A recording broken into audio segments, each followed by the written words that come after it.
Dig your hand in the land and listen to my story. Feel the cotton, wheat, and corn, the riches and the glory. Feel the sweat and strain of those who worked before me. Dig your hand down in the land.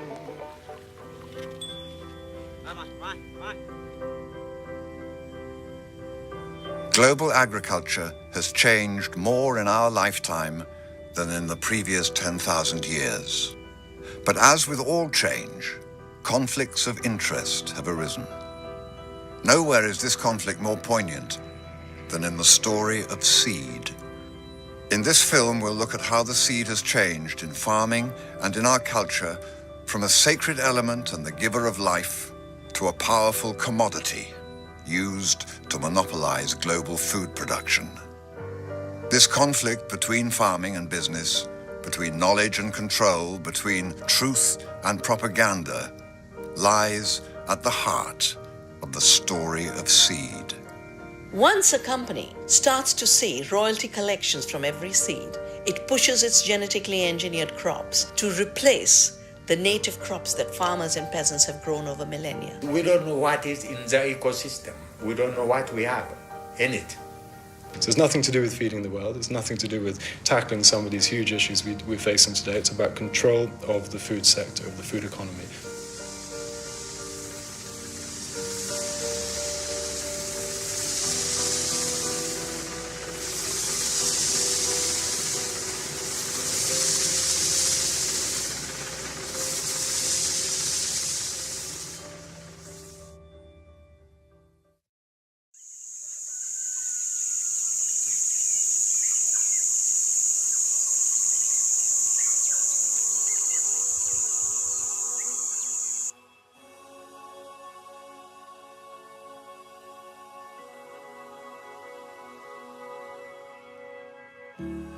We begin the story of seed thousands of years ago, at a time when the earth was covered with disparate communities, isolated by mountains, seas, and deserts. A huge diversity of cultures, traditions, and languages evolved across our planet, adapting to the many different climates and ecosystems. Over centuries, the individual societies developed different ideas, cosmologies, routines, and rituals, creating a vast bedrock of diversity. Today, there are still communities around the world who give us an insight into this ancestral past. All traditional cultures have been based on the recognition that the most important reason we are here on earth is to play our role in maintaining life in its diversity. Because seed contains life, seed has been central to reproducing the culture of life. And if you look at rituals in India, in Africa, in Latin America, seed is at the center of it. የምንመገበው ህይወት እስከሆነ ህይወት ነው ወይ ምን አለና mwananchi bebiwa naene rimuzalela yone koroni radova rajambeu musi muthu oloba ramuzalela ene apa laetela one uitelo radele zaudi na neridove riwane zaudi musi richilima mbiaye getomi kenge nontu mbeoni ijo chumagaragia chathia kuruta kigongwana nontu ndeni jaire utikiomba kuraga mburi yonko tena utena irio tena mbeu.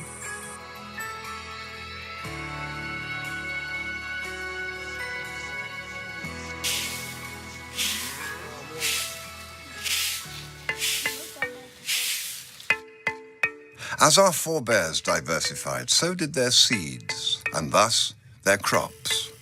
Long before Darwin articulated his theory of evolution by natural selection, men and women around the globe were practicing this very process, re-sowing seeds best adapted to their particular environment, and thus becoming a part of the process of evolutionary change. At the center of this change was the seed, which each year would be harvested afresh and could be stored, shared, and crossed.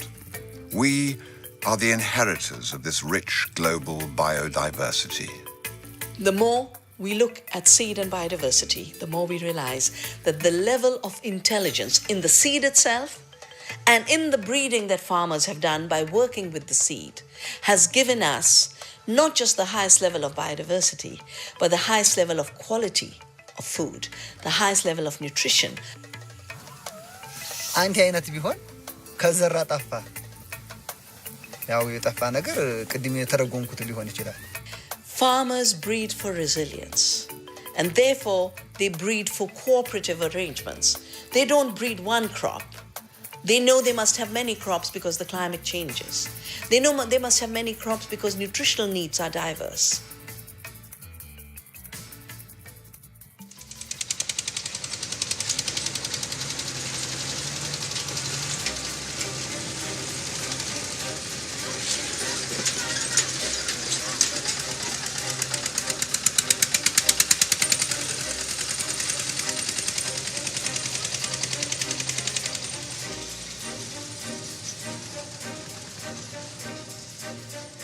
At the turn of the 20th century, farming began to rely on technology, forcing people off their land and into the cities, as traditional skills and labor were gradually replaced by modern machinery.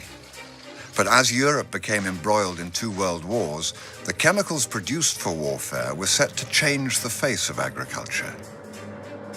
With the world locked in conflict, new chemicals began to be produced in large quantities. And once peace returned, the companies producing these chemicals needed to create alternative outlets for their products. By making minor alterations, explosives and nerve agents were reformulated as fertilizers and pesticides. And chemical agronomy found its way onto farmland around the world. ዛሬ ወቅቱ ቅመም ፈልጓል ሁሉ ምግብ እንኳን ሁሉ አይነት ታልተዘጋጀ አንድ አይነት ምግብ ቢሰጥ እንትን አይም ሁሉም የፍነሽ ማነሽ እንዲሁ ነበር የሚዘሩት አሁን ግን ዱሮ አሁን አይታወቅም You're now bringing a lot of chemicals and the need continues to grow. It's not static and that need never ends. En un momento dado los suelos empezaron a erosionarse, a desgastarse. Nosotros decimos que se hicieron drogadictos, es decir, se hicieron dependientes de estos fertilizantes. Fertilizer etina wapanda season A lengi wapanda buba yuma kendo utabadeta na fertilizer.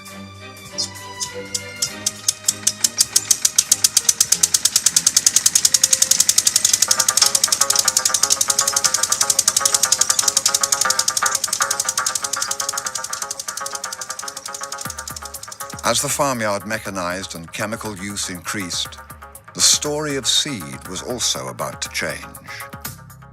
Natural cycles of seed saving and sharing, which had kept business interests at bay, were challenged by a new breakthrough in seed breeding. New hybrid seeds, crosses of 2 inbred parent plants, produced genetically rich first-generation seeds, which would quickly lose vitality in their second and third season. This natural process of hybrid breakdown meant that farmers no longer benefited from replanting their seed. Instead, they had to buy new seed each season. This allowed international corporations to privatize and control the profits from seed. In the 1960s, these corporations began a worldwide proliferation of their new seeds. Recognizing global agriculture as an untapped and hugely profitable market, they set forth to, in effect, privatize the world's food system. Farmers around the world left their traditional farming systems in droves, buying into a dream of greater productivity, less labor, and more money. Monocrops like tea and coffee began to replace indigenous crop species, and subsistence farming, on which the local community survived, was replaced by these new monocrops, grown to export.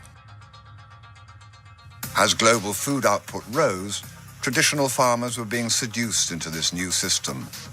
despite seeing their production costs rise dramatically, as new seed, fertilizers and pesticides had to be purchased for each new season. And they found their new crops became subject to unpredictable international markets. These farmers had unknowingly bought into a system which was proving less resilient, less sustainable, more expensive, and ultimately detrimental to their survival. Mbewisu inola wedia wanasio undumo wambe mbewisu wa newa wabanda tili mbuye mwe buyelengi ndwa ileta umetungia mundani nundu watungia mundani anandesia todo ikijo kule nicho ikulehe becha kule iringi gutwara murimo no tikuga ni kulia kulero iria twariaga tenere no njega gukira icio. What do you think are the consequences of replacing many different varieties of crops, food crops actually, with a single crop that you cannot eat? I think the real concern is that there is an increasing corporate control of the seed chain. And increasingly that means that a very small number of people are having a massive influence over the way in which farmers are able to farm. Traditional practices of saving seed are now under threat. And what that does essentially is to put corporate profit ahead of the ability of farmers to feed themselves and their communities. The pieces are linked together in two intertwined chains, forming a framework like a long spiral staircase. And in this molecule you have an essential quality of living matter, the ability to reproduce, to make copies of itself. And of all the molecules known to chemistry, only DNA and its relatives have this ability. In 1953, Watson and Crick's discovery of the DNA double helix set the stage for one of science's most rapid advances. Genetic engineering, the ability to move genes between cells, organisms, and species, soon became feasible. In agriculture, the possibilities of such engineering seemed limitless. Higher yields, greater resilience to drought, better flavor, and quicker maturation. But as this new technology emerged, it was accompanied by fierce debate as to its ethics. Meanwhile, the most significant role of this new technology was being decided not in the field, but in the courtroom. The United States Constitution gives Congress the power to pass laws relating to patents that gives its owner certain rights to an invention. Those include the right to keep others from making, using, selling, or offering for sale the invention that is described in the patent. Intellectual property laws had long asserted that patents could be claimed on new and proven inventions. But in 1995, the World Trade Organization proposed a radical change in international law. Under pressure from global corporations, they ruled that microorganisms and microbiological processes already existing in nature could be patented.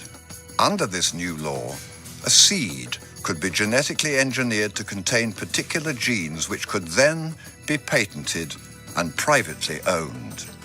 As far as the seed is concerned, this leap in terms of property rights on life itself is the most serious threat to seeds of diversity, seeds of freedom that are in the hands of peasants.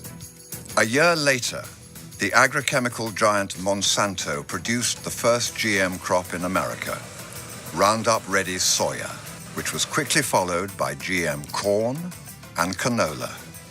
The genetically modified seeds contained a single novel trait.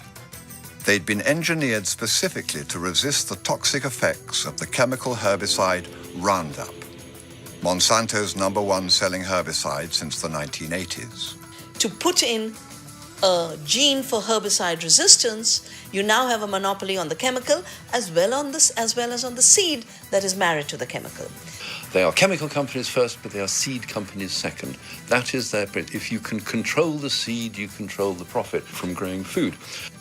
You create a monopoly when you're providing seeds which have been engineered to be resistant to the pesticides that are used on those seeds. The effect of that is that we're seeing a vastly increased use of pesticides, which is one of the things that GM was supposed to be tackling. 20 years since GM first hit our markets, the promises of early research remain unfulfilled. Roundup-ready technology dominates the GM market in America, and now the story of seed would return to the courtroom as the full implications of patent law became clear to the world. And I'll never forget when my wife and I left our door here, the front door, my wife turned around and said, "I hope to God I have a roof over my house, over my head tonight when I come home." That's how close we were to lose everything. We had put everything on the line. And I feel sorry for the farmers that didn't have that opportunity, that have lost their farms, hundreds of them. Canadian farmer Percy Schmeiser had been growing canola, saving and breeding the seed, for 50 years. But in 1998, some of his seed was found to contain the patented Roundup Ready gene. Whether it's seeds blown in from your neighbor's field, pollen flow by the wind, or from bees, if that happens to you, you no longer own your seeds to plants. They immediately, under patent law, become the ownership of the corporation. Percy was taken to the Canadian Federal Court for patent infringement. His defense, that the GM presence was accidental, was rejected by the court, and in 2000, he was found guilty. They had no record of us ever obtaining their seeds or buying their seed, but they said because our neighbor grew it and contaminated us, we should not have been using their seed. We ought to, should have known.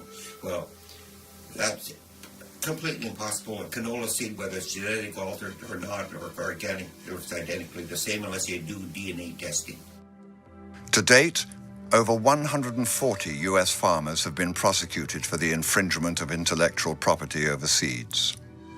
Thousands more have been investigated for so-called seed piracy. What are we supposed to do with seeds? Seeds are supposed to be planted, multiplied, used, further adapted, etc., etc. That's exactly what's not allowed from the corporate mindset. The corporations sell us the seed or license us to use the seed in a specific way, in the way they are interested to use it. Full stop. By controlling the seed, you control the farmer. By controlling the farmer, you control the whole food system. And that's the legacy of genetics in farming. Today, the GM market has spread beyond North America and established itself in Argentina, Paraguay, Brazil, and now in India. Whilst the GM industry claims to be increasing yields and improving lives, more and more farmers are reporting new and unexpected problems. In the Indian state of Gujarat, hundreds of thousands of farmers persuaded to grow genetically modified BT cotton, a crop which produces its own pesticide, found that in time the pests developed their own resistance to the crop. The rise of these super pests has forced the farmers to use ever stronger pesticides. Instead of controlling pests and controlling weeds, you are getting super pests and super weeds. So even in the narrow domain of weed control and pest control, the technology is failing. With the rising cost of seeds, fertilizers, and pesticides, many farmers have been forced into a spiral of debt, and the spread of GM cotton has been linked to a tragic increase of suicides among Indian farmers.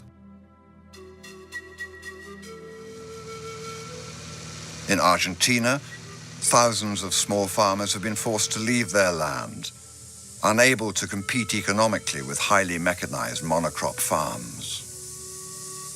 Many non-GM farmers have found it impossible to avoid the Roundup herbicide blowing in from neighbors' land and see their crops and their livelihoods perish. And with the mass exodus of farmers from their land, farm biodiversity has decreased still further. Traditional crops have been replaced.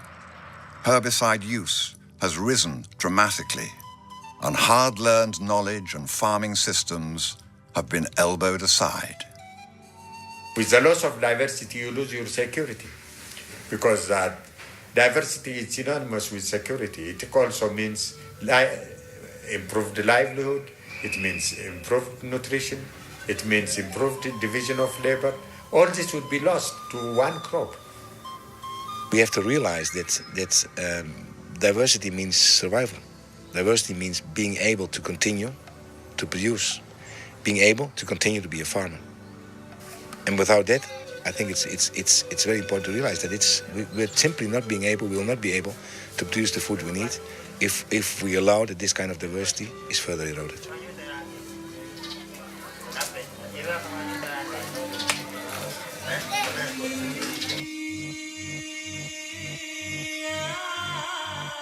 Behind the global push for GM and its emergence in new markets in Africa, Asia, and South America, one message has underpinned its progress: that the developing world is struggling and impoverished and unable to feed itself, but that GM can turn around their beleaguered fortunes.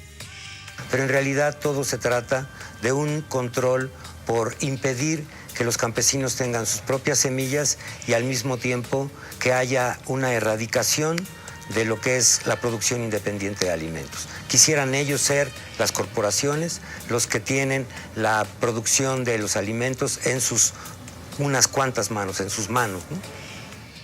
So it's nothing to do with feeding the world. It's nothing to do with tackling some of these huge issues we're facing today. It's about control of the food sector, of the food economy.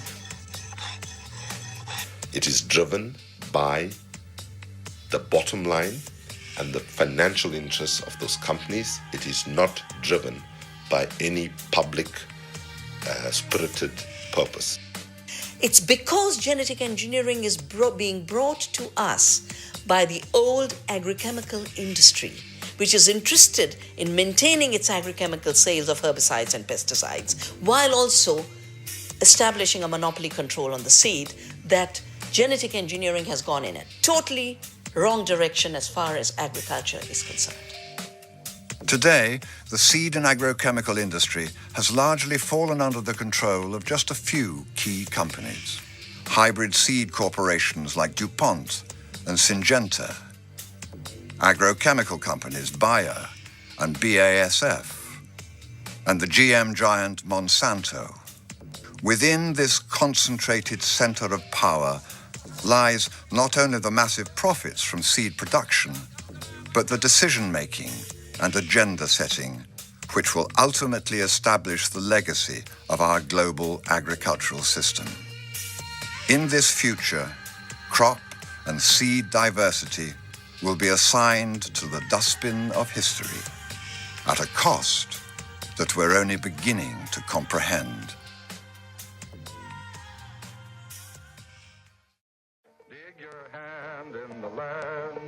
Touch the toil and sorrow in the soil where the greenbacks never grow on what I borrowed. Dig down and tell me where's my seed for tomorrow. Dig your hand down in the land.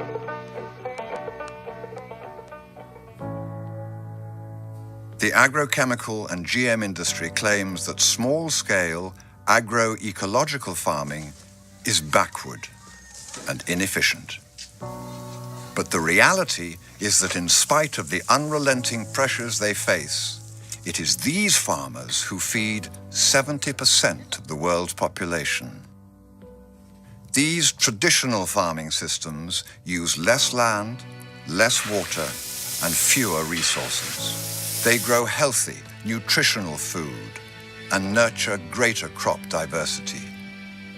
They protect soils, water, and ecosystems, and they are proving more resilient in the face of climate change.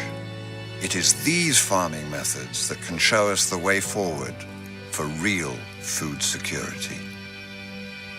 Ecological systems, localized, biodiverse, are the ones that are really providing food, nourishment, health, and joy in eating for local communities.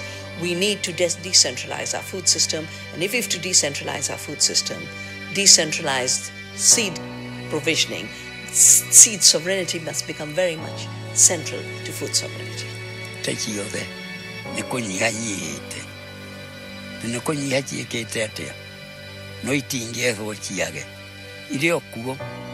none kunyiha chikete atia na ingithianga uguo ri nigire sira. If we don't take this opportunity, we are going to lose the city and lose the future of all, the future of our children. So farmers around the world are coming together and are working for food sovereignty, the right for people to produce their own cultural food.